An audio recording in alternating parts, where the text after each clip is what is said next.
પૂર્ણતાયા પરોપાધે સાયાચિતક મંડનમ યા તો સ્વાભાવિકી સૈવ જાત્યરત્ન વિભાનિભા. જેમ કોઈ વિશેષ પ્રસંગ માટે ઉધાર લીધેલા આભૂષણોથી વ્યક્તિ થોડો સમય શોભે છે, પરંતુ એ આભૂષણો તેના પોતાના નથી હોતા, તેમ ધન, સત્તા, પદવી, પ્રશંસા કે પરિગ્રહથી અનુભવાતી પૂર્ણતા પરાધીન અને ક્ષણિક હોય છે. જ્યારે આત્માના જ્ઞાન, દર્શન, ચારિત્રમાંથી પ્રગટતી પૂર્ણતા અસલી રત્નની કાંતિ જેવી પોતાની અને અવિનાશી હોય છે.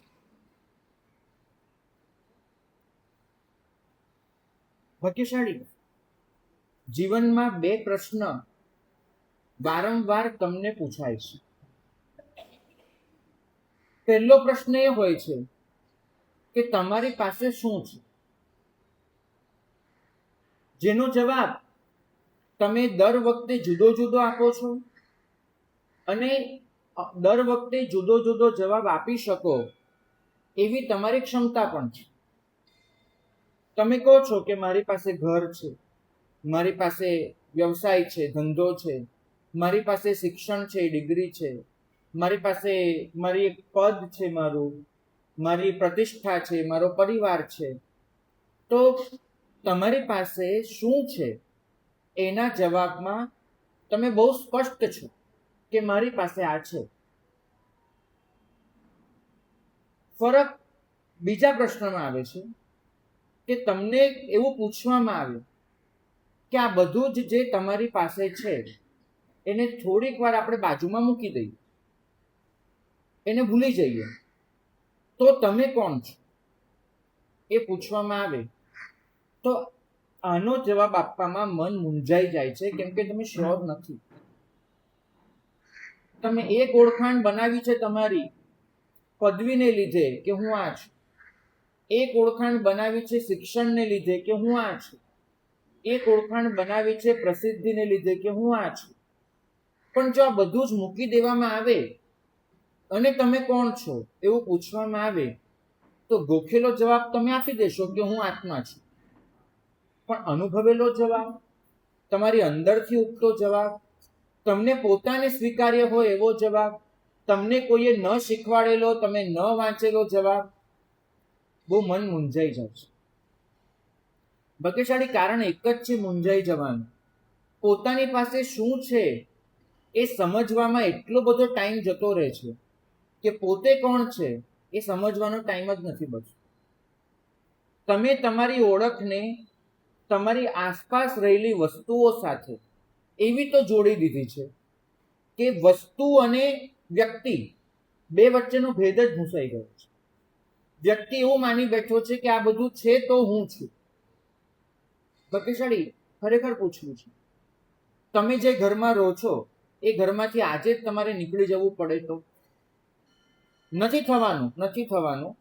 પણ એક અસત કલ્પનાએ આપણે કહીએ કે એવો ભૂકંપ આવે છે અહીંયા કે તમારી આ કરોડોના ફ્લેટો ઢબાઈનમાં થઈ જાય છે. અને એવી વિપરીત પરિસ્થિતિ છે કે સરકાર કટોકટીના નામ પર એને બંધારણની જે સત્તા મળી છે, તમારું તમામ બેંક બેલેન્સ એ જપ્ત કરી શકે છે ને કરી લે છે. 3, કે તમારો પરિવાર એ તમારાથી વેગળો થઈ જાય છે, બસતો જ. 4, તમારી પ્રસિદ્ધિ થાય એવું કોઈ વાતાવરણ જ નથી રહેતું, બધું જ ખલાસ થઈ ગયું છે. એવા સમયે તમને પૂછવામાં આવે કે તમારી પાસે શું, તો તમે શું જવાબ આપશો? ન પ્રસિદ્ધિ બચી, ન પરિવાર બચ્યો, ન ઘર બચ્યું, ન પદવી બચી, ન પૈસો બચ્યો, કશું જ ન બચ્યું, અને તમને પૂછે તમારી પાસે શું, તો એ સમયે તમે મૂંઝાયા વગર જવાબ આપી શકશો? ઉપાધ્યાયજી ભગવંત આપણને એ જ પૂછે છે કે જગત તો પૂર્ણ દેખાશે કે તમારી અંદર જે પૂર્ણ આત્મા છે એને તમે ઓળખેલો હશે, પહેચાનેલો હશે. ભાગ્યશાળી, એક પ્રિન્સિપાલને મળવાનું થયું. બહુ નાની ઉંમરે પ્રિન્સિપાલ બનવાનું સૌભાગ્ય એમને મળ્યું હતું. અને અમને મળ્યા ત્યારે લગભગ 30 થી 32 વર્ષ પ્રિન્સિપાલના પદ પર રહી અને નિવૃત્ત થયા હતા. મને એમને બહુ સરસ વાત કરી. મને સાહેબ પ્રિન્સિપાલ હતો ને, શાળામાં પ્રવેશું એટલે પેલો વોચમેન સલામ કરે, શિક્ષકો ઊભા થઈ જાય, વિદ્યાર્થીઓ મને જોઈને જ આમ શાંત થઈ જાય. એક રિસ્પેક્ટ, એક આદર મારા માટે હતું. અને સાહેબ જે થવાનું હતું થયું. એક દિવસ નિવૃત્તિનો દિવસ આવ્યો અને ફેરવેલ પાર્ટી જબરજસ્ત હતી. ભવ્ય સમારંભ, પુષ્પના હાર, શાલ, સ્મૃતિચિહ્ન અને વખાણની હારમાળા. બહુ ખુશ, બહુ ખુશ. એ દિવસ પૂરો થયો. બીજે દિવસે સવારે હંમેશાની જેમ વહેલો ઉઠ્યો, તૈયાર થયો અને અચાનક યાદ આવ્યું કે આજે તો જવાનું નથી. કેમ કે હવે હું આચાર્ય નથી, પ્રિન્સિપાલ નથી. હું જે ટેબલ પર બેઠો હતો, સામેની ખુરશી ખાલી હતી. આજ સુધી ખાલી ખુરશી જોવાની આદત નહીં હતી, પણ ખુરશી ખાલી હતી. અને પહેલી વાર એવું બન્યું કે ફોન બહુ ઓછા આવ્યા. પ્રિન્સિપાલ તરીકે જે ફોન આવતા હતા બહુ ઓછા આવ્યા. અને એ પ્રમાણ ઘટતું જ ગયું. લોકો જે પ્રિન્સિપાલ કરીને બોલાવતા હતા, લોકોએ હવે ભૂલવા માંડ્યા ધીમે ધીમે કે આપણે પ્રિન્સિપાલ હતા. અને બધા લોકો પોતપોતાના કામમાં વ્યસ્ત થઈ ગયા. મને સાહેબ એ જે જિંદગી હોય ને, બહુ આકરી જિંદગી. નિવૃત્તિ પછીની લાઈફ એ તમારી સાચી પરીક્ષા હોય કે તમે એ સમય કેવી રીતે પસાર કરી શકો છો. બહુ ઓછા લોકોને આવડે છે નિવૃત્ત થવું, પણ નકામા ન થવું. આ બહુ ઓછા લોકોને ફાવે છે. ઘણી વાર નિવૃત્ત થઈ જાય માણસ, એ નકામું થઈ જાય છે. બહુ ઓછા લોકોને ફાવે. સાહેબ થોડા દિવસ વીત્યા. એક દિવસ મારો નાનો પૌત્ર એ મારી પાસે આવ્યો. મને આવીને કે દાદા, આજે મારા દોસ્તે મને પૂછ્યું મારા સ્કૂલમાં કે તારા દાદા શું કરે છે. તો દાદા મારે કહેવાનું શું? પહેલા તો હું કહેતો હતો કે તમે પ્રિન્સિપાલ છો. દાદા તમે પહેલા પ્રિન્સિપાલ હતા, હવે કોણ છો? તમે પહેલા પ્રિન્સિપાલ હતા, હવે કોણ છો? પ્રશ્ન બાળકનો હતો, પણ બહુ અધ્યાત્મનો પ્રશ્ન પૂછાયો કે જો તમારી પાસે પારકું નથી તો તમે કોણ? મને કે મહારાજ આ પ્રશ્ન મારા અંતરમાં ઉતરી ગયો. મેં બાળકને એટલું જ કહ્યું, માથે પ્રેમથી હાથ ફેરવીને, કે બેટા હવે મારે એ શોધવાનું છે કે જો હું પ્રિન્સિપાલ નથી તો પ્રિન્સિપાલ સિવાય કોણ છું. બસ મારે એ જ શોધવાનું છે. જો હું નથી તો કોણ છું? પછી મેં મારી આસપાસના લોકોને, જેને થોડીક તકલીફો હતી, જેની પાસે કોઈ સંપત્તિ નહીં હતી, એવા લોકોને ભેગા કરી અને એમને ભણાવવાનું શરૂ કર્યું. મારી પાસે કેબિન નહોતી, મારી પાસે ટેબલ ખુરશી નહોતી, મારી પાસે દોર દમામ નહોતો, પણ હતું મારી પાસે શિક્ષણ. તો એ લોકોના જીવનમાં પ્રકાશ લાવવાનું કામ મેં શરૂ કર્યું. પેલો પૌત્ર મારી પાસે એક દિવસ ફરીથી આવ્યો કે દાદા મને ખબર પડી ગઈ કે તમે કોણ છો. તો મેં પૂછ્યું, બેટા હું કોણ છું, તને શું ખબર પડી? તો પેલા કહ્યું કે દાદા મને સમજાઈ ગયું કે તમે મારા જેવા કેટલાય બધા બાળકના દાદા છો. મને સમજાઈ ગયું છે. તમે પ્રિન્સિપાલ હતા, પણ હવે તમે બધાના દાદા બની ગયા છો. ભાગ્યશાળી. પ્રભુ એ જ કહે છે કે તમારી એવી ક્વોલિટીને ઓળખી લો કે જે દુનિયા તમારી પાસેથી ઝૂંટવી ન શકે. તમે તમારી અંદર એવું કોઈ સત્વ પહેચાની લો કે જે આ જમાનો તમારી પાસેથી લૂંટી ન શકે. તમે અત્યારે જેના બળ પર ઊભા છો, જો એ નીકળી ગયું, આ દુનિયાએ લઈ લીધું, ઝૂંટવી લીધું, અને છતાંય તમે ટકી જાઓ, તો સમજવું કે જૈન ધર્મ પામ્યા છે. અને જો એ બધું વહી જાય, એની સાથે તમે પણ ખલાસ થઈ જાઓ, તો સમજવું કે આપણે આ ધર્મથી ઘણા જ દૂર હતા, ઘણા જ દૂર. ભાગ્યશાળી. વસ્તુ સાથે વ્યક્તિ મજબૂતાઈથી જોડાઈ જાય અને પછી જે તકલીફો પેદા થાય ને, એનું જ નામ છે અપૂર્ણતા. અપૂર્ણતા બીજું કશું જ નથી. તમે ધનથી પૂર્ણતા માનો છો, પદથી માનો છો, રૂપથી માનો છો, લોકોની પ્રશંસાથી માનો છો. સુંદર વ્યક્તિત્વ હોય, સમૃદ્ધ ઘર હોય, પ્રભાવશાળી પદ હોય, વિશાળ પરિચયો હોય, અનેક સન્માન અને સમાજમાં પ્રતિષ્ઠા હોય, આ બધું જોઈને તમને અને બીજાને એવું લાગે કે તમારા જીવનમાં કંઈ ખૂટતું નથી. પણ સાચું કહું, એવા લોકો જોયા છે. ઘર બહુ મોટા હોય, બહુ મોટા, દિલ આટલા સાંકડા હોય, એના ઘરમાં કોઈનો સમાવેશ જ ન થાય. ઘર મોટા હોય પણ મન એટલું સંકુચિત થતું ગયું હોય કે એમાં કોઈને આવવાની જગ્યા જ ન બચે. એની પાસે લોકો હજારો હોય, બહુ બધા લોકો એની આસપાસ ફરતા હોય, પણ પોતાના દિલની વાત કરી શકે ને એવું પોતાનું કોઈ ન હોય. હોય ઘણા બધા લોકો, પણ પોતાનું કોઈ માણસ એની પાસે ન બચે કે જ્યાં એ પોતે ભરોસાથી પોતાનું દિલ ખુલ્લું કરી શકે. પ્રશંસા બહુ બધી મળતી હોય, બહુ જ બધી, પણ સામે નિંદા થશે એનો ભય પણ એટલો જ સતાવતો. એને એમ થાય કે આ બંધ થઈ જશે તો, આ લોકો વખાણ કરવાનું છોડી દેશે તો, ભય પણ એટલો જ સતાવે. હમણાં જ એક બહેનનો ઇન્ટરવ્યુ વાંચવાનો થયો હતો, બોલિવૂડમાં કામ કરે છે.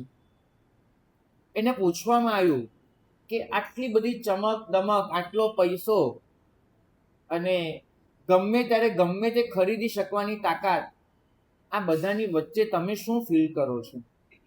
એને કહ્યું કે ઊંઘ નથી આવતી. કેમ નથી આવતી?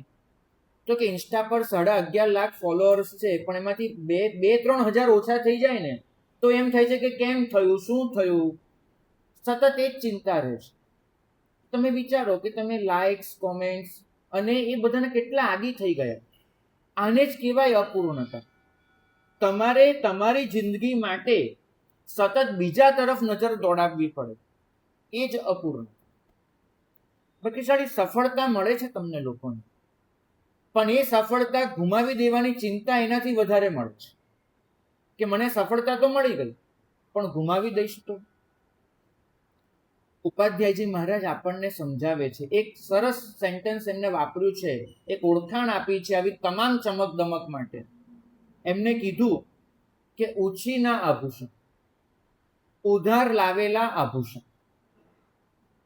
ભાગ્યશાળી થોડા સમય માટે શોભા ચોક્કસ આપે આવા ઉછીના આભૂષણ, પણ આપણો સ્વભાવ ન બની શકે, ક્યારેય ન બની શકે. મનહરલાલનો પ્રસંગ વાંચ્યો હતો. ભાગ્યશાળી મનહરલાલ છે, એમના ઘરે એમનો દોસ્ત આવ્યો. દીકરીના લગ્ન લીધેલા મનહરલાલે દોસ્તને કે જો ભાઈ કેટલી જગ્યાએ તો વોટ્સએપથી મોકલી આપી કંકોત્રી, પણ અમુક જગ્યાએ તો રૂબરૂ જવું પડે, આપણે જઈને આપવી પડે, અને એકલા એકલા જઈએ દીકરીના બાપ તરીકે સારા ન લાગીએ. તું આવ્યો છે, ચાલ મારી સાથે. પેલો દોસ્ત કે ભાઈ આ ગંજી બનિયાનમાં તારે ત્યાં આવી ગયો, આવા થોડી તારી સાથે આવવાનો છું, ઘરે જવું, કપડાં બદલું, આવું છું પાછો. મનહરલાલ કે ભાઈ ટાઈમ નથી, માંડ આટલો સમય નીકળ્યો છે, માથે વાળ છે, એનાથી વધારે કામ છે, ભાઈ તું ચાલ મારી સાથે. અત્યારે એક કામ કર, લગ્નમાં પહેરવા માટે મેં સારા કપડાં સીવડાવેલા છે, પહેરી લે, અત્યારે ચાલ મારી સાથે. તો દોસ્તને બંનેનું માપ સરખું હશે લગભગ, પેલા કપડાં આવી ગયા, ફિટ થયા, પેલો દોસ્ત સાથે ચાલ્યો.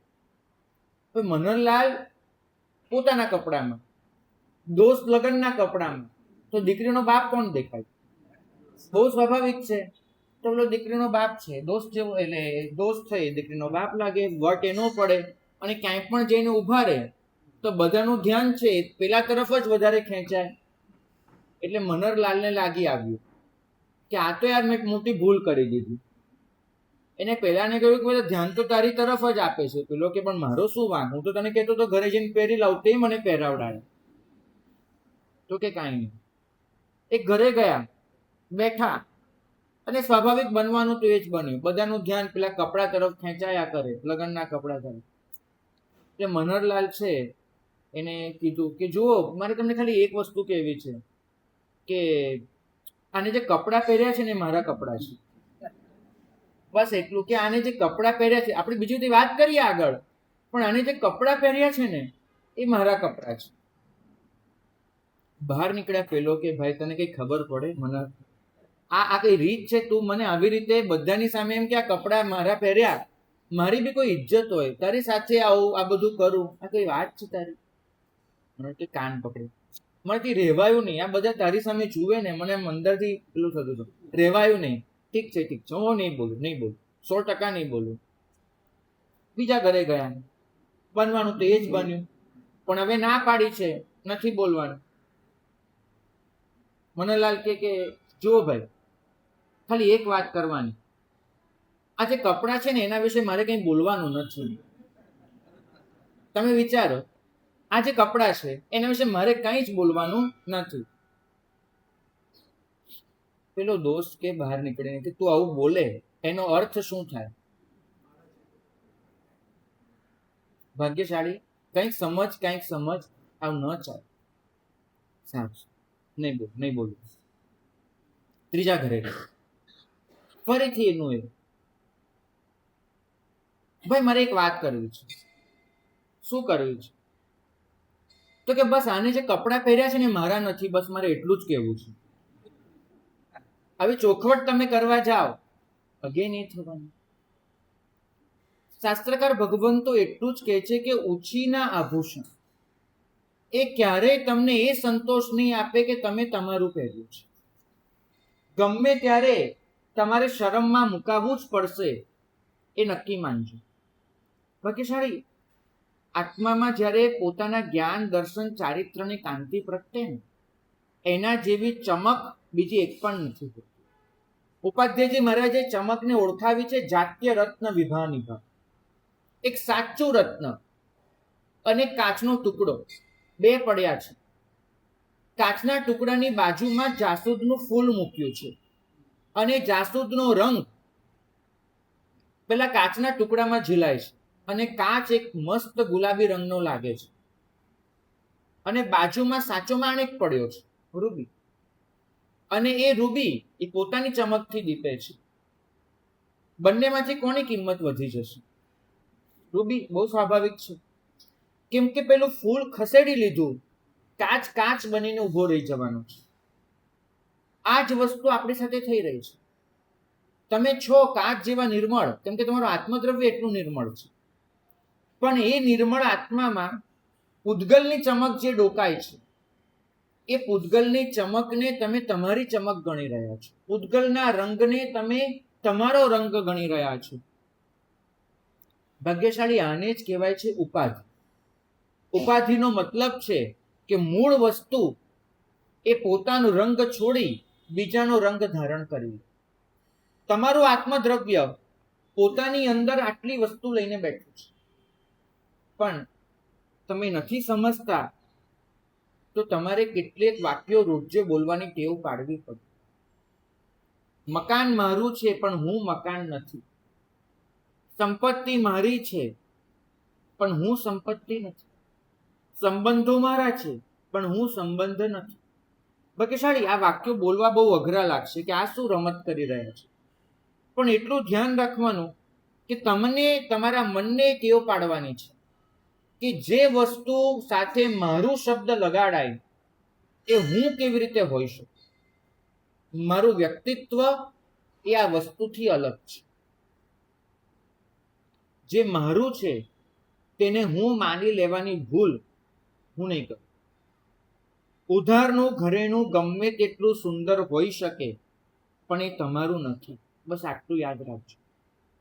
આ બહેનોમાં ઘણી વખત એવું બનતું હોય કે એકબીજાને પોતાના ઘરેણાં પહેરવા માટે આપે, પોતાના કપડાં પહેરવા આપે, પણ એ ઘરેનું એ કપડું પહેર્યા પછી ક્યારેક તો એને ઉતારી જ દેવું પડે. અને એ વખતે તમે દુઃખ કરવા જાઓ તો ચાલે ખરું? જે પારકું છે એ ક્યારેક સોંપી દેવાનું છે. પછી ભલે ગમે તેટલું તમે લગ્નમાં સાંભળ્યું હોય કે તમારી શોભા તો બહુ સરસ લાગે છે, આ હાર કેટલો સુંદર છે, તમે કેટલા સારા લાગી રહ્યા છો, ગમે તેટલા વખાણ સાંભળ્યા, પણ એક સમય એ તમારે એને ઉતારવું જ પડે. તો ઉપાધ્યાયજી મહારાજ પોતાના બાલાઓ બોધમાં એક પ્રશ્ન આપણને પૂછે છે, બહુ વિંધી નાખે એવો પ્રશ્ન છે કે જે શોભા બીજા પર આધારિત છે એ શોભા તમારી પોતાની કેવી રીતે કહેવાય? હું એને ઉધારની કેમ ન કહેવાય? જે શોભા બીજા પર આધારિત એને ઉધારની કેમ ન કહેવાય? ભાગ્યશાળી 10 લાખની લોન લાવો તમે બીજા પાસેથી, 3 મહિનામાં ચૂકવીશ એવો વચન આપીને લાવો, અને 10 લાખની લોન લીધી, 10 લાખ રૂપિયા લઈ અને તમે હોટલોમાં જઈ એને ઉડાડી નાખો, મોલમાં જઈને ફંગોળી નાખો એ પૈસાને, તેવું તમે કરો ખરા? ને તમને ખબર હોય કે આજે ભલે 10 લાખ હાથમાં હોય પણ એ મારા નથી, તો તમને એટલી સમજણ છે કે વસ્તુ આપણી પાસે હોય એના એટલા માત્રથી આપણી નથી થઈ જતી. તો એ જ વસ્તુ તમારે અહીંયા લગાડવાની છે કે દરેક વખતે પ્રશ્ન પોતાની જાતને પૂછવાનો કે આજે હું આ ખુરશી પર બેઠો છું, આ પદ પર બેઠો છું, માટે લોકો માન આપે છે. ધારો કે આ ખુરશી પરથી નીચે ઉતરી ગયો, કેટલા લોકો મને પૂછવા આવશે? ઉતર્યો અમલદાર કોડીનો, આવી ગુજરાતમાં કહેવત છે. જે અમલદાર ખુરશી પરથી નીચે ઉતર્યો એનું વજૂદ ગુમાવી દે છે. કેટલા જૂના નેતાઓ પાસે લોકો વાત કરવા જતા હશે, જેની 2 મિનિટ મેળવવા માટે લોકો તડપતા હતા, એ આજે એમને ખાખી બાવાની જેમ બેઠો હોય ને, કોઈની જોડે વાત કરનાર પણ નથી હોતો. માણસ ઘણી વાર ભૂલ કરી દે છે કે ખુરશીને અપાતા માનને પોતાને મળતું માન સમજી લે છે. ભાગ્યશાળી ધનવાનોની સૌથી મોટી સમસ્યા કઈ ખબર છે? મને કોઈ પૂછે કે ધનવાનોની સૌથી મોટી સમસ્યા કઈ, હું વિના સંકોચે જવાબ આપું, એ લોકો જિંદગીમાં નક્કી જ નહીં કરી શકે કે લોકો મને ચાહે છે કે મારા પૈસાને. બહુ સાચું કહું છું, આ નક્કી જ નહીં કરી શકે. એક ધનવાન છોકરી, એને હંમેશા ડાઉટ રહેશે કે જે છોકરો મને પ્રેમ કરી રહ્યો છે એ મને પ્રેમ કરે છે કે મારા બાપની સંપત્તિને, હંમેશા ડાઉટ રહેશે. ધનવાનની સૌથી મોટી સમસ્યા કે એ નક્કી જ ન કરી શકે. ભાગ્યશાળી બહારની શોભા મળવી એમાં કોઈ ખામી નથી, બિલકુલ ખામી નથી, મળી જોઈએ. પણ તમે બહારની શોભાને તમારી આંતરિક કિંમત ન બનાવી, તમારું પોતાનું વજૂદ એનાથી અલગ રાખો. તમારી પાસેની આ તમામ વસ્તુ એને તમારી કિંમત સમજી લેવાની ભૂલ નહીં કરો. બહારથી મળતી દરેક ઓળખ બીજાના હાથમાં હોય છે. આજે તમને પદ મળ્યું છે, કાલે આ દુનિયા પદ પાછું લઈ શકે છે. આજે તમારા કોઈ વખાણ કરે છે, કાલે ટીકા કરી શકે છે. આજે તમને કોઈ સફળ ગણે છે, કાલે નિષ્ફળ પણ ગણી શકે. તમે હમણાં જ જોયું કે કદાચ જવાબદારી ગણાય કે ન ગણાય, પણ સરકાર પર જે માછલા ધોવાયા પેપર લીક મુદ્દે તમે જોઈ લીધું છે. ઘણા બધા આ સરકારને સૌથી સફળ સરકાર કહેનારા એની વિરુદ્ધમાં જઈને બેસી ગયા, અને કદાચ કાલે સમય પલટાશે તો પાછા એ લોકો વખાણ ચાલુ કરે, બની શકે છે. તો આજના વખાણ, કાલની ટીકા, બસ એ સમજીને જ સાંભળવાનું.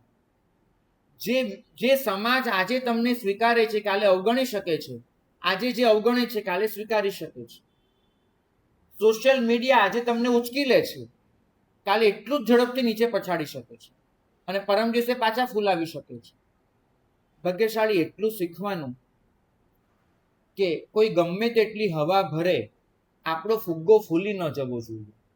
કેમ કે હવા ભરનારો ક્યારેક ખિસ્સામાંથી ટાંકણી કાઢીને ભૂંકી દેશે ને ખબર નહીં પડે. જે ફુગ્ગો ફૂલાવે છે એ ટાંકણી લગાડી અને ફુગ્ગાને ફાડી પણ શકે છે. ભાગ્યશાળી જીવન અને અધ્યાત્મ બે જુદી બાબત નથી. અધ્યાત્મ જીવનમાં આવશે, આપોઆપ તમારું જીવન એ બદલાવાનું છે, અને જીવન બદલાશે તો અધ્યાત્મમાં પ્રગતિ થવાની જ છે. પૂર્ણતા અપૂર્ણતાને માત્ર આધ્યાત્મિક કોન્સેપ્ટ નહીં સમજતા, એ તમારો સામાજિક પહેલું છે. કોઈએ વખાણ કર્યા એટલે હું મહાન, આવું ન માનો. કોઈએ ટીકા કરી એટલે હું નકામો, આવું ન સમજો, ખરેખર ન સમજો. તમે એટલા ઝડપથી તમારી જાત માટે બહુ નીચો ભાવ અનુભવી લો છો. 2 જણાએ ટીકા કરી, એટલું પણ સાંભળવાની તમારી તૈયારી નથી હોતી. એક વસ્તુ પૂછવી છે અનિલભાઈ. ધારો કે 2 લોકો તમને કહેવા આવે છે કે તમે બહુ સારા ટ્રસ્ટી છો, બીજા 2 કહેવા આવે છે કે બહુ સારા ટ્રસ્ટી છો, તમારો વહીવટ બહુ સારો છે. 4 જણ વખાણ કરી ગયા. બહાર નીકળો છો ને એક જણ કહેવા આવે છે નકામા છો, કંઈ આવડતું નથી. હવે પછીના 24 કલાક તમને પેલી 4ની વાત યાદ રહે છે કે 1ની?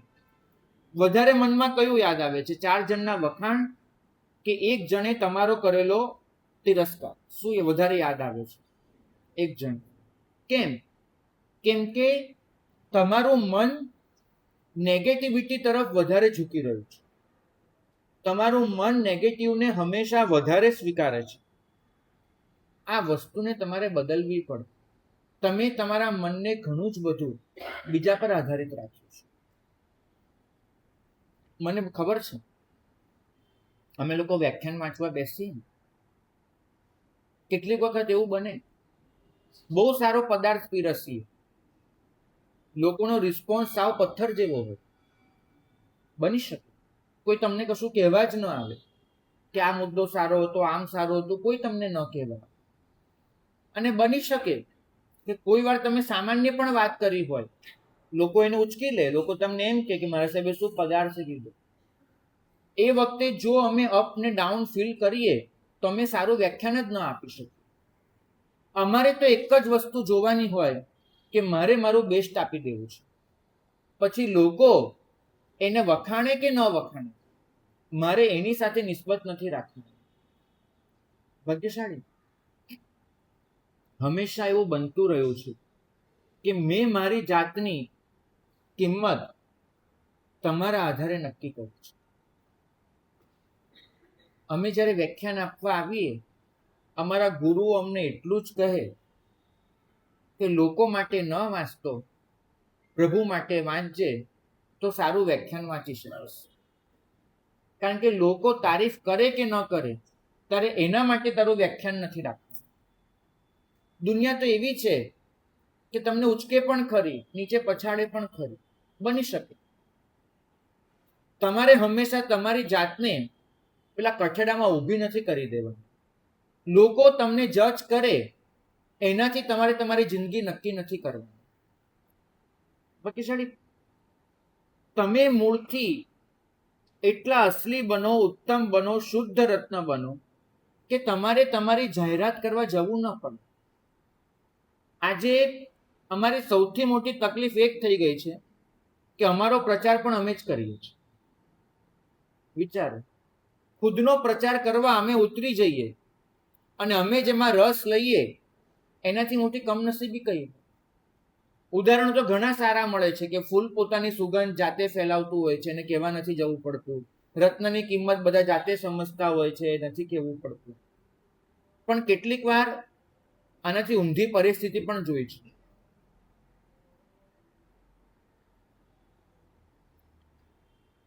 એક છે ને સંસ્કૃતમાં નાટક આવે છે સ્વપ્ન વાસવ દત્તા કરીને. એમાં બહુ સરસ પ્રસંગ આવે છે.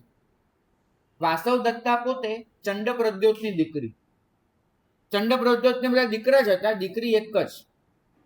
હવે આટલો મોટો સમ્રાટ અને એની એકની 1,00,000 કોટની દીકરી, તો મગજમાં રાય કેટલી ભરેલી હોય ખબર છે? એને લાડ જે મળ્યા હોય, ભાઈઓનો પ્રેમ મળ્યો, મા બાપનો મળ્યો, આખા રાજ્યનો મળ્યો, અને એમાં પણ પાછી સુંદર, રૂપે ગુણે પૂર્ણ, અનેક કળાઓ શીખેલી, ખૂબ ભણેલી ગણેલી. એને તો જે હોય મનમાં, આજ સુધી એને જ્યાં પણ ગઈ બધે એક જ વસ્તુ જોઈ, બધા જી હજુર કરે. તો એને એમ કે આ વાસવ દત્તા એટલે વાસવ દત્તા, કોઈ ન પૂછે. બાપાને થયું કે કંઈક શિખામણ તો દેવી જોઈએ, ને સીધી શિખામણ તો અપાય નહીં. એને વાસવ દત્તાને કહ્યું કે એક કામ કરો ને બેટા, આપણા લગ્નને હજુ થોડીક વાર છે, તો થોડું ભારત ભ્રમણ કરી આવો. નવા નવા પ્રદેશ જુઓ, નવા નવા લોકોને મળો, નવું નવું શીખો. પિતાજી બધું બરાબર, મારી સાથે કોણ આવશે? તો કે આખું લાવ લશ્કર, ચંડ પ્રદ્યોતની દીકરી, અવંતીની રાજકુમારી, એમને એમ થોડી જાય, બધા સાથે આવશે. આપણો મંત્રી યોગંધરાયણ એ પણ સાથે આવશે. તો કે તો બરાબર. ગઈ ઠાઠ માઠ બધા સાથે. હવે પોતે એક જગ્યાએ પહોંચી છે અને એ જગ્યાએ મોટો વરઘોડો ચાલતો હતો, મોટી શોભાયાત્રા નીકળી હતી, હજારો માણસે શોભાયાત્રા. અને વાસવ દત્તા એ તો એક બાજુમાં એક ઊંચો ઓટલો હતો મકાનનો, ત્યાં જઈને ઊભી રહી ગઈ ઓટલા પર. અને એને એક જ વસ્તુ કે હમણાં અહીંથી પેલો વરઘોડો નીકળશે અને બધા જોશે, ઓહ વાસવ દત્તા, રાજકુમારી અહીંયા, એટલે આખો વરઘોડો ઊભો રહી જશે વાસવ દત્તાને જોવા માટે, આખો વરઘોડો. અહીં તો સેવકોને કેટલીય સૂચના આપી દીધી, પેલો વરઘોડો ઊભો રહે ને એટલે તમારે શું કરવાનું, પહેલા મારા બાપની જય બોલાવવાની ને પછી જય કોની બોલાવવાની? વાસવ દત્તાનો જય હો. બધાને ખબર પડવી જોઈએ. અને એમને એમ નહીં બોલવાનું, કહેવાનું વિદુષી રાજ્ઞી વાસવ દત્તા વગેરે વગેરે તમારે કહેવાનું. એને તો આખી ગોઠવણ કરી રાખી હતી. અને તમારે જ્યારે બધા આવે, મોટા મોટા લોકો હોય, એને મોતી હાથમાં આપવાનો, મોતીનો થાળ ભરાઈ રાખ્યો. બધાને મન થશે કે મારે વધાવવા છે, પણ શું વધાવશે? કઈ નહીં, આપણે તૈયારી રાખવાની. તો મોતીનો થાળ ભરી રાખ્યો કે બધાને વહેંચજો, જય બોલાવજો, બધું જ કરી રાખ્યું. અને પેલો વરઘોડો આવ્યો, બધા વરઘોડામાં ચાલતા હતા અને ચાલતા જ રહ્યા. એમાં ભીડ એટલી બધી, ગળી સાંકડી હતી અને ભીડ એટલી બધી કે કેટલું પબ્લિક પેલા ઓટલા પર ચડી ગયું. અને ચડેલું ઓટલા પર એ વાસવ દત્તાને ભેગું તાણતું ગયું. અહીંયા કોઈ વખત લોકલની ભીડ હોય, તમે તો અનુભવેલું જ હોય કે ભીડ ભેગા, ન તો તમારે ટ્રેનમાં ચડવું પડે, ન ઉતરવું પડે, એ બધું ભીડ ભેગું થઈ જાય.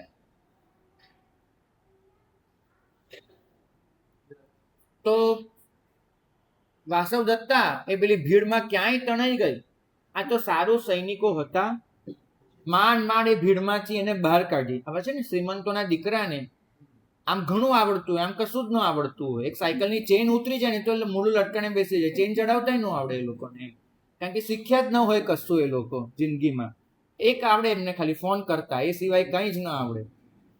તે આને તો ભીડમાંથી બહાર કેમ નીકળવું હોય તે ન આવડે. એટલે સૈનિકોએ માંડ એને ઝાલીને બહાર કાઢવી પડી.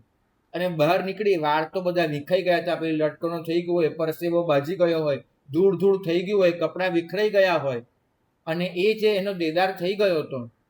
અને સૌથી વધારે તો આક્રોશ.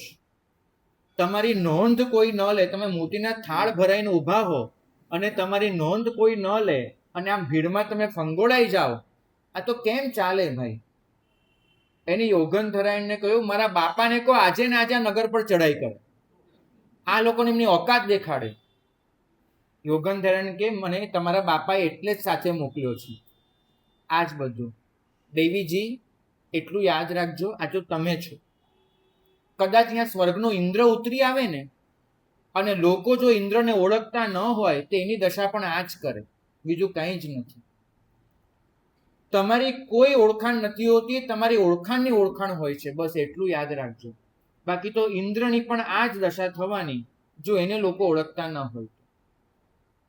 ભાગ્યશાળી અમારી આગળ ગમે તેટલું લાગતું હોય, ગમે તેટલા વિશેષણો, ગમે તેટલા બિરુદો, ગમે તે, એટલું સમજવાનું કે સંયોગો અનુકૂળ હોય તો આ બધું ટકે.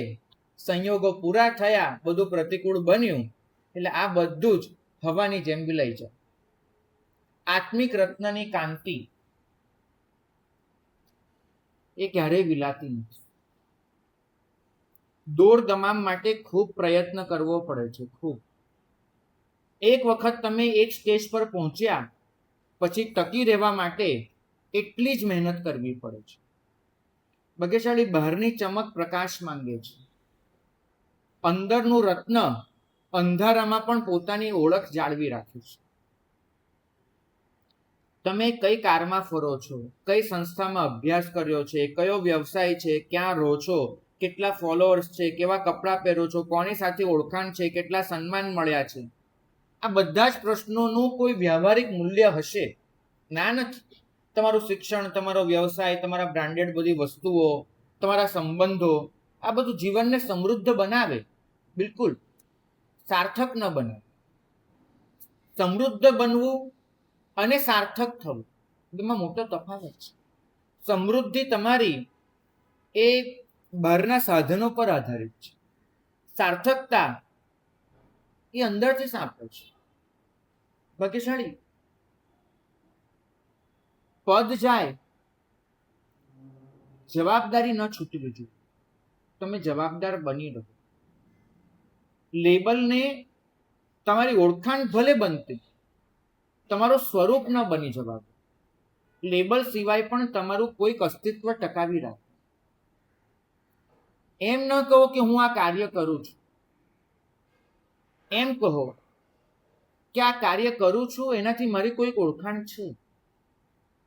ભાગ્યશાળી આ તો સારું છે કે આ સંઘ અમને જે પદવી આપે છે ને, આચાર્ય પદવી વગેરે, એ પદવી ક્યારે પાછી નથી લઈ લેતો. આ બહુ સારી વસ્તુ. જેમ એક પ્રિન્સિપાલ નિવૃત્ત થાય, એક સુપ્રીમ કોર્ટનો જજ નિવૃત્ત થાય, બરાબર, કોઈ કંપનીનો સીઈઓ નિવૃત્ત થાય, એવી રીતે અમારી પણ જો નિવૃત્તિ થતી હોત કે આચાર્ય પદ હવે તમને આટલા વર્ષ થઈ ગયા, હવે તમારી પાસેથી આચાર્ય પદ પાછું લઈ લઈએ છીએ, અમારી વાટ લાગી જાય. બહુ સાચી વાત કરું છું, પૂરેપૂરી. અમારા વડીલો અમને આટલું જ કહે કે તમારી પાસે જે છે એ બધું જ જૂટવાઈ જાય, છતાંય તમે રહો, એ જ સૌથી મોટી સાધન. પદવી નીકળી ગઈ, પ્રતિષ્ઠા નીકળી ગઈ, પૈસો નીકળી ગયો, પરિવાર નીકળી ગયો, બધું જ નીકળી ગયું, છતાંય પરિણતિ એમની એમ રહી, પુણ્ય ગયું, પાત્રતા બચી ગઈ, તો સમજવાનું કે તમે સાચા હતા. ભાગ્યશાળી તમારી નિર્ભરતા બહારની ઓળખ પર એટલી બધી છે. એક માં એવું ફીલ કરે છે, ગઈકાલ સુધી બાળક એના કયામાં હતું, કેમ કે નાનું હતું. 16 વર્ષનું થયું, માનવાનું બંધ કરી દીધું. માને પોતાની સત્તા સામે પડકાર લાગે છે. હમણાં જ એક બેન આવ્યા હતા 2 મહિના પહેલા, દુઃખી હતા થોડાક. સ્વાભાવિક રીતે એમને દુઃખ મારી સાથે શેર કર્યું. મને કે જે વસ્તુ હું કહું એ ન માને, એ જ એની બૈરી કે એટલે માની લે છે, બરાબર. હું એને કહું કે બેટા એક રોટલી વધારે ખા ને, થોડો દુબળો થતો જાય છે, તો નહીં ખાય, પણ એ કહેશે ને ખુશી ખુશી ખાઈ લેશે. મેં કીધું બેન, દીકરો એક રોટલી વધારે ખાય એ તમને ગમે છે કે તમારા કીધે ખાય એ તમને વધારે ગમે છે? નક્કી તમે એ કરો. ભલે તમારું ન માન્યું, એને કોઈકનું માન્યું, પણ તમારે જે કરાવવું હતું તે જ થયું ને. તો કે ના, એમ નહીં મારા સાહેબ, એ વસ્તુ નહીં, એને મારું માનવું જોઈએ. તો આવું કેમ થાય છે? કેમ? કારણ એક જ છે કે તમે આટલી પણ વસ્તુને પોતાનું જીવન માની લીધું છે. તમે આટલી પણ વસ્તુને એમાં પરિવર્તન આવી શકે છે સ્વીકારવા તૈયાર નથી. તમને એમ થાય છે ગઈકાલ સુધી પરતંત્ર રહેલો દીકરો સ્વતંત્ર કેમ થઈ ગયો? હમણાં અમે જુહુમાં હતા ને, કૂતરા હોય ઘરમાં, બરાબર, પાળે, અને તમે બિલીવ નહીં કરો, એ કૂતરાને પણ ચડ્ડી પહેરાવે, મોજા પહેરાવે, પગમાં ફરવા જાય. મેં કીધું કે ભાઈ, આ કૂતરાને મોજા પહેરાવાનું ક્યાંથી આવ્યું આ બધું? કૂતરાને પણ મોજા હોય, કૂતરાને પણ બધું હોય, કૂતરાને બી નવડાવે, ધોવડાવે, બધું જ કરે, અને વળગાડીને રાખે. મેં તો આટલો પ્રેમ એની ઉપર કેમ? આટલો પ્રેમ તો તમે તમારા સગા દીકરાને નથી આપ્યો, એટલો આ પેટને કેવી રીતે આપો છો? મને કે જો મારે છે, મારો દીકરો છે ને, એ ક્યારેય મારાથી જુદો થઈ શકે છે, એ મારું માનવાનું બંધ કરી શકે છે, એ હું જે ખાવાનું આપું એને બદલે પોતાની મરજીથી ખાવાનું ચાલુ કરી શકે છે. પેટ એ નહીં કરે, પેટ મારું કીધું જ કરશે. હું એને નવડાવીશ તો સાફ સુથરો રહેશે, હું નહીં નવડાવું તો ગંદો થઈ જશે. હું એને જે ખવડાવીશ એ ખાઈ લેશે. તો મને ગમે છે, મારા કયામાં રહે. મેં તો બેન, માનસ શાસ્ત્રનો આટલો મોટો સિદ્ધાંત આ કૂતરાના નામ પર તમે મને શીખવાડી દેશો? ખરેખર નહોતી ખબર. દીકરા માટે જે વહાલ નથી, એ વહાલ એને પેટ માટે આવે છે. કેમ? કંટ્રોલમાં છે. તમે સમજો કે માણસ પ્રેમ પણ ત્યાં જ કરવા માંગે છે કે જે વસ્તુ એના કંટ્રોલમાં છે. જ્યાં કંટ્રોલ હટી ગયો ત્યાં એનો પ્રેમ હટી જાય છે. તો તમે કોઈને પ્રેમ આપવા માંગો છો કે એને પરાધીન બનાવવા માંગો છો? તમે એમ ઈચ્છો છો કે પગભર બને કે તમે એ ઈચ્છો છો કે તમારું પાળતું બને? પુત્ર ગમે એના કરતા વધારે પાલતું જાનવર ગમે ને તો સમજવું કે આપણી પરિણતિ એ માલિકી ભાવની થઈ ગઈ. ભાગ્યશાળી તમે વિચારો કે તમને સ્વાભાવિક રીતે તમારો પાડેલો ફોટો પણ નથી ગમતો. સ્વાભાવિક રીતે તમારો ફોટો કેપ્ચર થાય ને એવું પણ નથી ગમતું. તમે ચોક્કસ પોઝ લો છો, બરાબર છે? એ પોઝ લીધા પછી તમારી આસપાસ બધી વસ્તુઓ ગોઠવો છો. પેલાને કહો છો કે બરાબર પ્રકાશ આવવો જોઈએ, બરાબર રંગ કેપ્ચર થવા જોઈએ, આમ થવું જોઈએ, તેમ થવું જોઈએ. તમારા ચહેરાને પણ બરાબર ગોઠવો છો. સ્માઇલ વાળો હોવો જોઈએ, આવો લાગવો જોઈએ, આમ તેમ. અને હવે તો પાછું એમ કહેવાય કે તમારો ચહેરો 80 ડિગ્રી ઝુકાવો તો વધારે સારો લાગે છે, આમ થાય છે, તેમ થાય છે. કેમ? પ્રદર્શન. તમને તમારી સ્વાભાવિક એક વસ્તુ પસંદ નથી. એક વસ્તુ પસંદ નથી. દરેક વસ્તુને તમે કોઈક રીતે બદલીને રજૂ કરવા માંગો છો. અને એ પાડેલો ફોટો, એમાં પણ પાછા કેટલા બધા ફિલ્ટર લાગે, કેટલું બધું ઉમેરાય, ત્યારે તે પબ્લિશ કરવા જેવો બને. તમે વિચારો, કૃત્રિમતાની આટલી આદત કેમ થઈ ગઈ? શા માટે? તમારી રિયાલિટી આની વચ્ચે ખોવાઈ જાય છે. એ તમને ક્યારે સમજાશે? ઉપાધ્યાયજી મહારાજ એક જ હૃદયભેદક વિધાન કરે છે. કૃત્રિમતાને વળગવું એનો મતલબ જ છે કે તમે તમારી જાતને અપૂર્ણ ગણી રહ્યા છો. કૃત્રિમતાને કોણ વળગે? કે જે પોતાની જાતને અપૂર્ણ માને છે. જો હું મારી જાતને પૂર્ણ માનતો હોઉં તો હું જે છું બરાબર છું, પરફેક્ટ છું. ચોક્કસ મારે એક સભ્ય સમાજના અંગ તરીકે કપડાં પહેરવાના છે, વાળ ઓળવાના છે, વ્યવસ્થિત રહેવાનું છે, એની ના નથી. પણ એ પછી સતત એ ચિંતા કરવી કે દુનિયાની સામે હું કેવો દેખાઈશ, અને એ ચિંતામાં તમે તમારી સ્વાભાવિક પોત, તમારું જે આંતરિક પોત છે એને પણ ગુમાવી દો, શું મતલબ છે? ખોટું ખોટું હસવામાં તમે સાચું હસવાનું જ ભૂલી જાઓ, એ કેવું? પ્રસન્ન દેખાવામાં પ્રસન્ન રહેવાનું છોડી દો, એ કેવું? ભાગ્યશાળી તમે તો કેવા થઈ ગયા છો ખબર છે? ફોટો પડાવવાનો હોય ને, માફ કરજો આ હકીકત કહું છું, ફોટો પડાવવાનો હોય ત્યારે પતિ પત્ની જેટલા નજીક આવીને બેસે છે ને એટલા અંતરથી તો ક્યારેય નથી હોતા. આ હકીકત કહું તમને, કે એ લોકો ફોટામાં એવું દેખાડવાનો પ્રયત્ન કરે કે અમારું લગ્ન જીવન કેટલું સુખી છે, કેટલું સારું છે. અંતર તો ક્યારેય એકબીજાને એટલું પસંદ જ નથી કરતું. કેમ? કારણ એક જ, અરે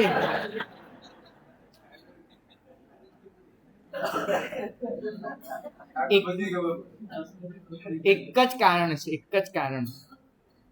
અમારે ઘાટના પાણી પીવાના અને ઘરની કથાઓ સાંભળવાની. ભાગ્યશાળી એટલી ખબર છે કે જે શક્તિ, એક વિવેચનકારે જ્ઞાનસારના વિવેચનમાં બહુ સરસ લખ્યું છે, ભલે અધ્યાત્મનું વિધાન છે પણ તમારા જીવન સાથે બિલકુલ કનેક્ટ થાય એવું છે. એમને એટલું જ લખ્યું કે તમારી ઇમેજ સાચવવામાં જે શક્તિ તમે વેડફી રહ્યા છો, તમારી ઇમેજ સાચવવામાં જે શક્તિ વેડફી રહ્યા છો, એ જ શક્તિ જો સ્વભાવના ઘડતરમાં વાપરો ને તો તમે જીવતે જીવ દેવ બની જાઓ.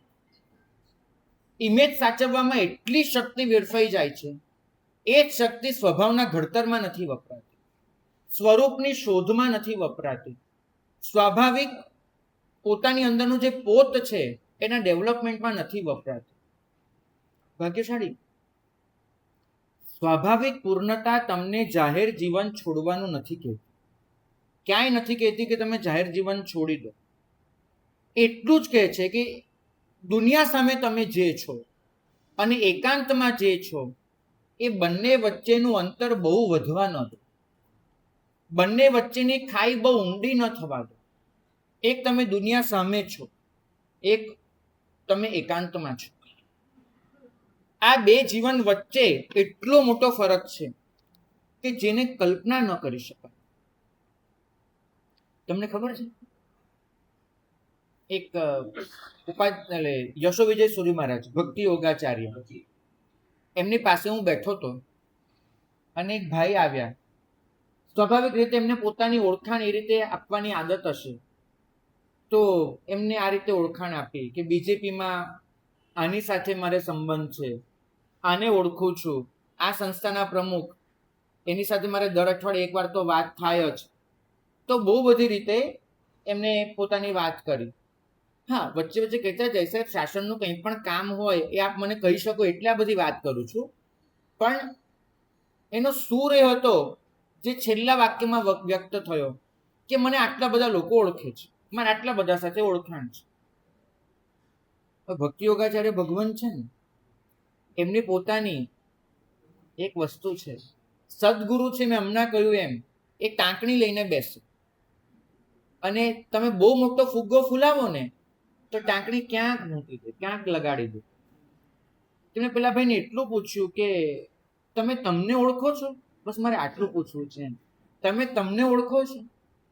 ઓલા ભાઈ છે ને એનું મોઢું ખુલ્લું રહી ગયું, કેમ કે આ વિચાર છે ને જિંદગીમાં નહોતો કર્યો કે આટલી બધી ઓળખાણની વચ્ચે હું મારી જાતને ઓળખું છું. વિચાર જ નહોતો કર્યો. ભાગ્યશાળી. કદાચ આ પ્રશ્ન આ પાઠ પરથી તમને પૂછાય તો તમે શું જવાબ આપશો? તમે તમારી કઈ ઓળખાણ લઈને આવ્યા છો? કદાચ એ ભાઈની જગ્યાએ હું હોઉં તો હું શું જવાબ આપત આ પ્રશ્નનો? બહુ સહેલાઈથી આવો જવાબ આપી દેવાય. એક વખત તમે બચી જાઓ એટલે કહું કે સાહેબ એના માટે તો આપની પાસે આવ્યો છું, અહીંથી તમે કરી શકો ચાલુ કે એના માટે તો આપની પાસે આવ્યો છું. પણ આ જવાબ માત્ર છટકબારી છે. વસ્તુ એ છે કે દુનિયાભરમાં ઓળખાણો વધારતા જ જાઓ, પણ આત્માનો પરિચય એ હજુ થયો જ ન હોય તો પછી પેલી ઓળખાણ એનો કોઈ મતલબ નથી.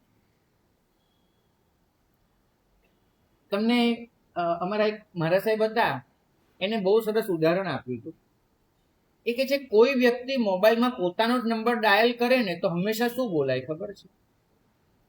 તમે તમારા મોબાઈલમાં તમારો જ નંબર ડાયલ કરો તો શું તું લાગે ખરો? વ્યસ્ત છે, આવું જ બોલાય.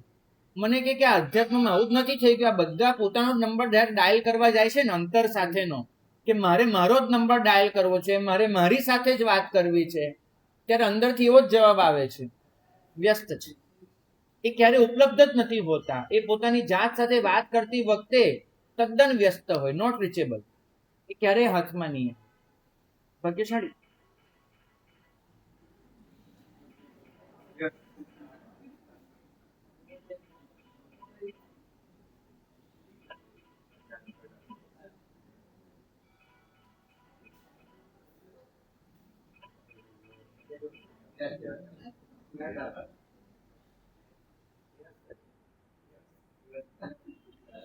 બહારના સાધનો સંગાથ બની શકે, તમારું સ્વરૂપ નહીં. આ શ્લોક સાંભળીને કોઈ એવું ન માની લે કે ધન, શિક્ષણ, પદ, પ્રતિષ્ઠા બધું નકામું છે, વ્યર્થ છે. એવું નથી કહેવાનું. ધનથી પણ દાન થઈ શકે છે, તમારી શક્તિથી લોક કલ્યાણ થઈ શકે છે, શિક્ષણથી અજ્ઞાન દૂર થઈ શકે છે, પ્રતિષ્ઠાથી સારા વિચારો સમાજ સુધી પહોંચાડી શકાય છે, તમારા સૌંદર્ય અને કળાથી બીજાને આનંદ આપી શકાય છે. તો કોઈ પણ વસ્તુ મળે એમાં દોષ નથી. દોષ એમાં છે કે તમે વસ્તુનો ઉપયોગ ખોટી રીતે કરો, એને પોતાની ઓળખાણ બનાવી દો. વસ્તુનો ઉપયોગ ચોક્કસ કરો, વસ્તુને તમારી પોતાની જાતના મૂલ્ય માપવાના માપદંડ ન બનાવો. વસ્તુ હોય પણ એ તમારો માપદંડ ન બને. પછી સારી તમારી તો એવી સ્થિતિ થઈ ગઈ છે કે બીજાની સફળતાનો આનંદ માનો ને એ પહેલા સરખામણી કરો. કાર્ય કરતા પહેલા નામ ક્યાં આવશે એની બરાબર ખાતરી કરો છો. ટીકા સાંભળતા જ પોતાના બચાવમાં લાંબી દલીલો કરો છો. ભાગ્યશાળી, તમે તમારી સાથે થયેલા તમામ સંયોગ એને સાધન બનાવી દીધા છે. સાધન બનાવવાના હતા, એને બદલે સ્વરૂપ બનાવી દીધા છે. આજે જીવનની કેટલીક પ્રેક્ટિસ, જેમ ગઈકાલે કહી હતી એમ આજની પ્રેક્ટિસ પણ કેવી છે. પહેલી વાત આજે તમારે કરવાનું છે, શાંતિથી 5 મિનિટ બેસવાનું અને એક પ્રશ્ન પોતાની જાતને પૂછવાનો કે મારા આત્મસન્માનનો સૌથી મોટો આધાર કઈ વસ્તુ પર છે. મારું ગૌરવ મેં કઈ વસ્તુ પર ટકાવી રાખ્યું છે. મારો પૈસો, મારું પદ, મારું પોસ્ટ, મારું પોતાનું જ્ઞાન, મારા સંતાનોની સફળતા, લોકોની પ્રશંસા, સોશિયલ મીડિયા પરનો પ્રતિભાવ, કઈ વસ્તુ એવી છે કે જે ઘટી જાય તો હું એમ માનું છું કે મારી કિંમત ઘટી ગઈ, અને કઈ વસ્તુ એવી છે જે વધે તો એમ માનું છું કે મારી કિંમત વધી ગઈ. તો જો આનો જવાબ કોઈ પણ પર વસ્તુમાં આવે તો સમજજો કે તમે પરાધીન છો, તમે અપૂર્ણ છો. અને જો તમારા આત્મસન્માનનો આધાર માત્ર ને માત્ર તમારા આત્મામાં જ હોય તો સમજજો કે તમે પૂર્ણ છો. હું ઈચ્છું છું આ શ્લોકના સહારે આપણે એ પરાધીનતા છોડીએ કે જે પરાધીનતા તમારું આત્મસન્માન બીજામાં રાખે છે, જે પરાધીનતા તમારા આત્મસન્માનને બીજા પર ડિપેન્ડ કરી મૂકે છે. ભાગ્યશાળી, તમારે તમારા પ્રતિભાવ અને તમારું મૂલ્ય બંનેને અલગ કરવાનું છે. આજના દિવસમાં જો કોઈ તમારી પ્રશંસા કરે છે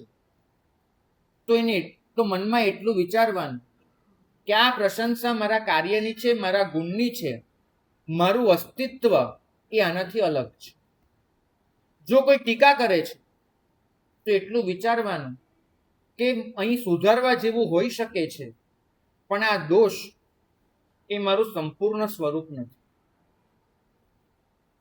ભાગ્યશાળી, જ્ઞાની ભગવંતો આ શ્લોકના સહારે એટલું જ સમજાવે છે કે ઉધારની વસ્તુ પહેરવી એ ખોટી નથી, પણ એ પહેરીને એને જ પોતાનું લેબલ બનાવી દેવું, પોતાની ઓળખ બનાવી દેવી એ બહુ ખોટી વસ્તુ છે, બહુ જ ખોટી. હમણાં જેવું બન્યું હતું, સુરત હતા, એક ભગવંતનો નામોલ્લેખ કર્યો તો નામોલ્લેખમાં એમની પદવી લખવાની બાકી રહી ગઈ હતી. એ ભગવંતે ખાસો ઠપકો મને આપ્યો. સ્વાભાવિક રીતે મારી ભૂલ હતી તો મેં વસ્તુનો સ્વીકાર કર્યો, પણ એક વસ્તુ મને ત્યારે સમજાય કે કોઈ દિવસ એવું બને કે મારી કોઈ પદવી એ બોલવામાં લખવામાં ચૂકાઈ જાય તો મારું અસ્તિત્વ આટલું તો ખળભળી નહીં જાય, આટલું તો રાખવું જ પડે. હું કોઈ પણ દિવસ બાહ્ય ઓળખો એને મારા અસ્તિત્વ સાથે જોડી નહીં દઉં, કેમ કે એ બધું તો સમયાંતરે બદલાતું રહેવાનું. હું છું, બસ આટલું હું યાદ રાખું. તમારી પાસે જે પણ છે એનો આનંદ માણો. હું તમને વિસર્જન કરવાનું નથી કહેતો, પણ તમારી અંદર જે છે એનું સર્જન ચાલુ રાખજો, બિલકુલ ચાલુ રાખજો. મને ખબર છે કે આપણી પાસે જે છે એને તમે એટલું મહત્વનું માની લીધું છે કે એનાથી નબળું પસંદ કરવું તમને સહેજ પણ હવે નથી ગમવાનું, નથી તમે ચલાવવાનું. પણ એ બધી જ વસ્તુ શાંતિથી તમે સહન કરી શકો. એ તમામ બાબતો એને તમે એટલી હળવાશથી લઈ શકો છે, એનો આનંદ છે. નહીં હોય ચાલશે, બસ આજે ચાલશે, ફાવશે, ભાવશે, બસ આ જે વસ્તુ જો આવી ગઈ ને મને ચાલી જશે, તો સમજવું કે તમે તમારી પૂર્ણતાની ખૂબ નજીક છો, ખૂબ નજીક. અને જો આ વસ્તુ ન બચી તો તમે એટલા જ તમારી પૂર્ણતાથી દૂર જતા રહેવાના છો. ભાગ્યશાળી, ફરીવાર યાદ કરીએ, ઓછીના લેબલ આપણું પોતાનું અસ્તિત્વ ન બની જાય. આપણી પોતાની પૂર્ણતા જેના પર આધારિત છે એ ચૂકાઈ ન જાય, એટલો સંદેશ લઈને આપણે સૌ વિદાય લઈએ. એ જ મંગલ કામના.